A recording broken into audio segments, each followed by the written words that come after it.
सुप्रभात मेरे प्यारे बच्चों, कैसे हैं आप सब। मैं आशा करती हूँ कि आप सब स्वस्थ और सुरक्षित होंगे। तो आज हम अपनी हिंदी की कक्षा शुरू करते हैं।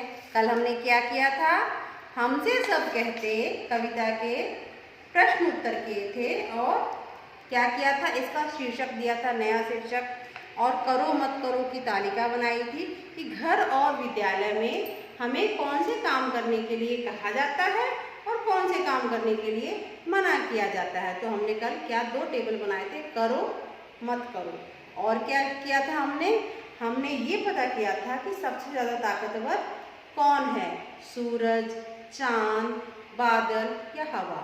इसका उत्तर तो हमने सेकंड क्लास में ही पढ़ लिया था कि सबसे ज़्यादा ताकतवर कौन है, सूरज। सूरज से ताकतवर कोई नहीं है।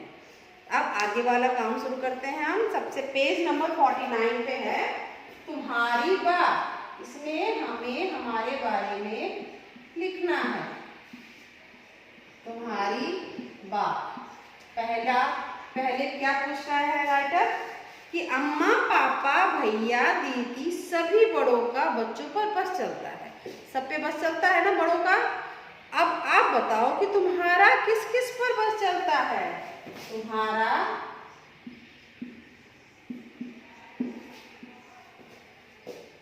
किस किस पर बस चलता है।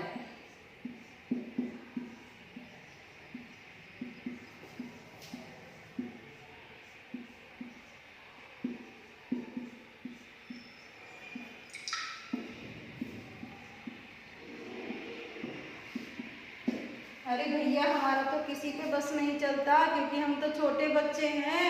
छोटे बच्चों का किस पे बस चलता है, जो चाहे हमारे पे बस चला के चला जाता है, जोर दिखा देता है। लेकिन हाँ, जिसके छोटे छोटे भाई बहन है, जैसे कंगना की बहन है भाविका, कंगना बोलती है भाविका एक गिलास पानी ला दे, तो भाविका ला देती है।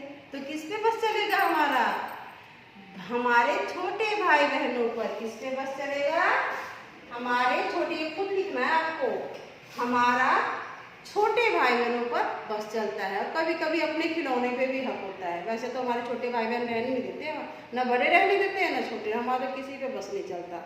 जब बड़े होंगे, जब हम बस जब चलाएंगे, किसी की मूछें आ जाएंगी और कोई मम्मी बन जाएगी, तब बस चलाएगी और डांट मारेगी सब पे, है ना।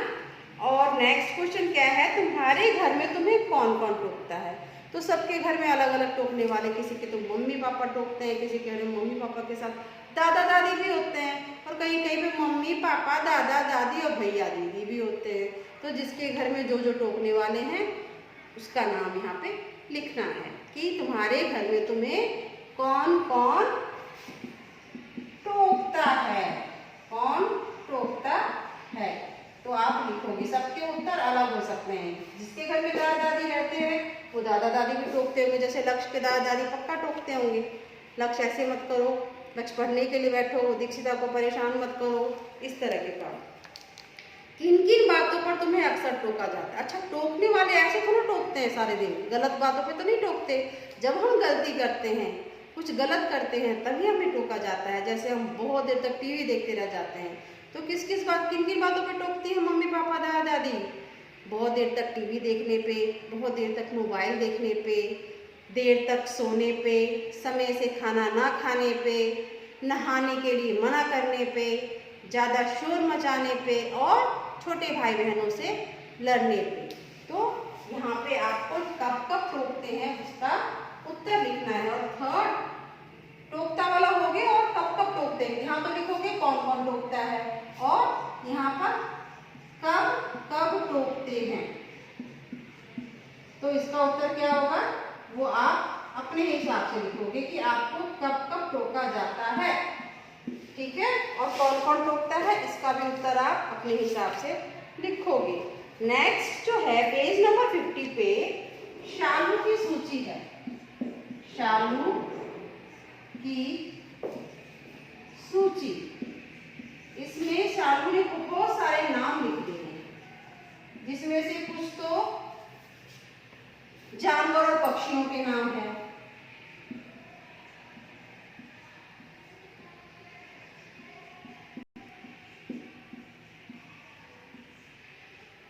कुछ है खाने पीने का सामान।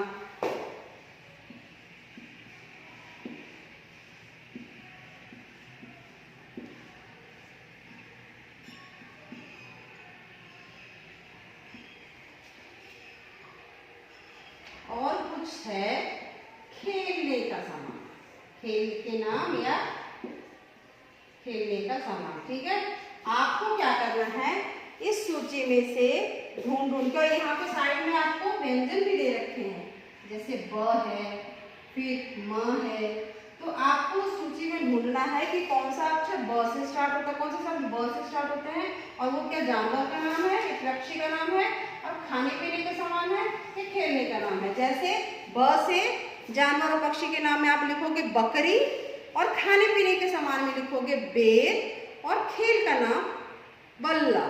इसी तरह से ये सूची कंप्लीट करनी है। म है, क है, ल, प, ग और श। तो इसके सामने आप जानवर और पक्षी के नाम, यहाँ खाने पीने का सामान, और यहाँ खेलने के नाम। ठीक है, ये वाला काम आपको खुद करना है क्योंकि आप समझदार हो और आपको पढ़ना लिखना आता है। ये वाला काम आपको बुक में करना है, और ये वाला काम नोटबुक में करना है, क्योंकि बुक में स्पेस है वो एनफ नहीं है, उसमें आप पूरा नहीं कर पाओगे। और साथ में मैंने एक और काम दिया था जो बहुत बच्चों को नहीं करना आ रहा है शायद, तो मैं वो भी सिखा देती। मैंने कहा था मूस की चित्र बनाने के लिए, तो मैं आज बिल्कुल ही सिंपल सा एक टेक्निक बताऊंगी जिससे आप मूस की चित्र यूँ बना लोगे। मूस यानी माउस, इंग्लिश में माउस बोलते हैं ना। तो एम नाम का लड़का था, एम बन गया 90, हिंदी में जो 9 को हम ऐसे लिखते हैं, और 0 90 90 रुपए कमाता था। और हिंदी में हम 4 कैसे लिखते हैं, 4 ऐसे, इंग्लिश में हम ऐसे लिखते हैं और हिंदी में ऐसे। तो 44 यानी 44, 44 रुपये अपने मम्मी को देता था, और 44 रुपये अपने पापा को। कितने बन गए, 44 प्लस 44 88। और कितने रुपए कमाता था वो, 90 रुपीज कमाता था। अब उसके पास कितने बच गए, 2 रुपये खुद। 2 कैसे लिखते हैं, 2 रुपये खुद कमाता था, बन गया ना।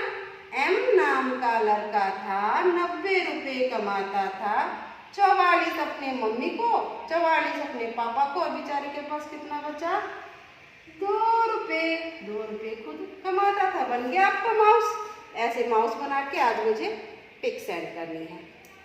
समझ में आ गया सबको? Do it in your notebook and send to me for evaluation. Till then, bye bye, take care.